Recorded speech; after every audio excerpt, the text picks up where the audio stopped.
आज मैं आपको एक मज़ेदार कहानी सुनाने जा रही हूँ जिसका शीर्षक है मूर्ख ऊँट की कहानी। तो चलिए शुरू करते हैं। एक घना जंगल था जहाँ पर खतरनाक शेर रहता था। कौवा, सियार और चीता उसके सेवक के रूप में हमेशा उसके साथ रहते थे। शेर रोज शिकार करके भोजन करता और ये तीनों उसके बचे हुए शिकार से अपना पेट भर लेते थे। एक दिन उस जंगल में एक ऊँट आ गया जो अपने साथियों से बिछड़ गया था। शेर ने कभी ऊँट नहीं देखा था।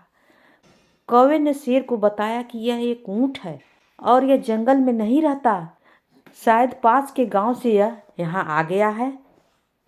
आप इसका शिकार करके अपना पेट भर सकते हो। चीता और सियार को भी कौवे की बात अच्छी लगी। तीनों की बात सुनकर शेर ने कहा, नहीं नहीं, यह हमारा मेहमान है, मैं इसका शिकार नहीं करूँगा।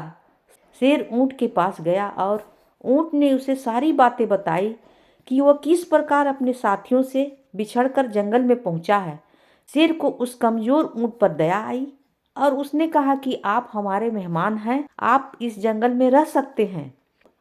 कौवा, चीता और सियार इस बात को सुनकर मन ही मन ऊँट को कोसने लगे। ऊँट ने शेर की बात मान ली और जंगल में ही रहने लगा।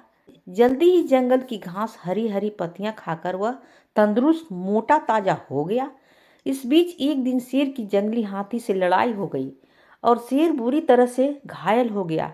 वह कई दिनों तक शिकार पर नहीं जा सका। शिकार न करने पर शेर और उस पर निर्भर कौवा, चीता और सियार कमजोर होने लगे। जब कई दिनों तक उसे कुछ भी खाने को नहीं मिला तो सियार ने शेर से कहा कि महाराज, आप बहुत कमजोर हो गए हैं, बहुत कमजोर दिख रहे हैं, और अगर आपने शिकार नहीं किया तो हालत ज़्यादा खराब हो सकती है और दिन प्रतिदिन आप कमजोर हो सकते हैं। इस पर शेर ने कहा कि मैं इतना कमजोर हो गया हूँ कि अब कहीं जाकर शिकार नहीं कर सकता। अगर तुम लोग किसी जानवर को यहाँ लेकर आओ तो उसका शिकार करके मैं अपना और तुम तीनों का पेट भर सकता हूँ। इतना सुनते ही सियार ने तपाक से कहा कि महाराज, अगर आप चाहें तो हम ऊँट को यहाँ लेकर आ सकते हैं, आप उसका शिकार कर लीजिए। शेर को यह सुनकर गुस्सा आ गया और बोला कि वह नहीं नहीं, यह हमारा मेहमान है, उसका शिकार मैं कभी नहीं करूँगा।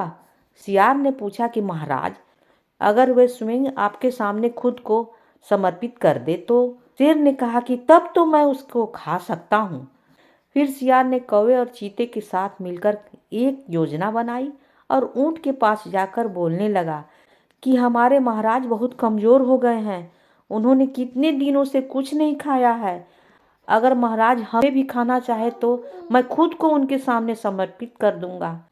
सियार की बात सुनकर कौवा, चीता और ऊँट भी बोलने लगे कि मैं महाराज के लिए भोजन बनने के लिए तैयार हूँ, वे मुझे खा सकते हैं। चारों शेर के पास गए और सबसे पहले कौवे ने कहा कि महाराज, आप मुझे भोजन बना लीजिए, आप मुझे खा लीजिए, आप मुझे खाकर अपना पेट भर दीजिए। सियार बोला कि तुम बहुत छोटे हो, तुम भोजन क्या नाश्ते के लिए भी ठीक नहीं हो सकते हो। फिर चीता बोला कि महाराज, आप मुझे खा लीजिए।